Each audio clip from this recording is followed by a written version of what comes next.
Igbo ekene m unu. Igbo mma nke onye chi ya zelu. Abụ nwaada Amadi Princess Ifi Chike Adaigbo ide nwanyị. O nwere obele ife nji maka ya wee pụta nsị ka ntinye ọnụ ka unu solu m wee nụ. Ọ kachasị anyị bụ ụmụ nwanyị a na-akpọta n'obodo ndị oyibo na-akpọ overseas. Nwanyị di gị ga-akpọta gị obodo a, ihe ọzọ ị ga-ebido bụ ịgbala anya chọba lọọ ka ị ga-esi gbaba di gị egbene n'elu, ịchọba right gị.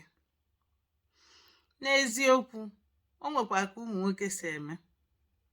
Ụmụ nwoke siri ike, mana ọ bụrụ ya ka ị ga-eji wee rapụzie kọlchọ anyị. Ndị Igbo nwere kọlchọ. Ndị Igbo nwere emume na-eme eji anụ nwanyị. Igbo mee na nwanyị ga-anọ n'okpuru di ya.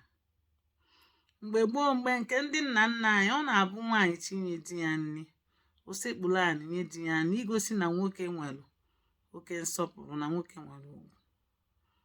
Mana kịta anyị bụ ụmụ nwanyị a na-anụ anụ akpọta n'obodo a, ewelugo ihe niile atụfuo, weluzie nke ndị anyị nọ na be ha wee jide.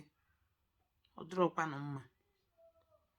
Ọ dịrọkwanụ mma. Nke kachasị ibi ya njọ bụ na nwoke ga-esi be anyị kpọta nwaanyị n'obodo a ebe anyị nọ.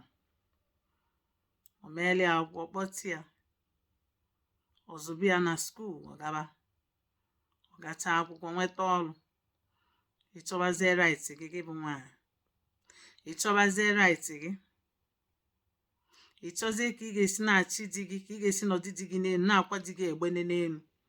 Di gị bụ ikwu okwu, isi ya mechie ọnụ, ya shut up. Ọ dịrọkwanụ mma. Ọ dịrọkwanụ mma. Ọ bụ ya ka m ji wee sị ka m bịa ka itinye n'ihe ọnụ. Ọ dịrọkwanụ mma. Ụmụ nwanyị anyị nwekwa kọlchọ. O nwekwara ebe anyị si wee bịa. Ọ dịrọkwa mma. Biko ọgwụkwanụ ka ọra m n'ọnụ. Biko rujee na comment section itinyelu m okwu, like ya, jekwa na share kwa ya, gbasalụ m ozu a.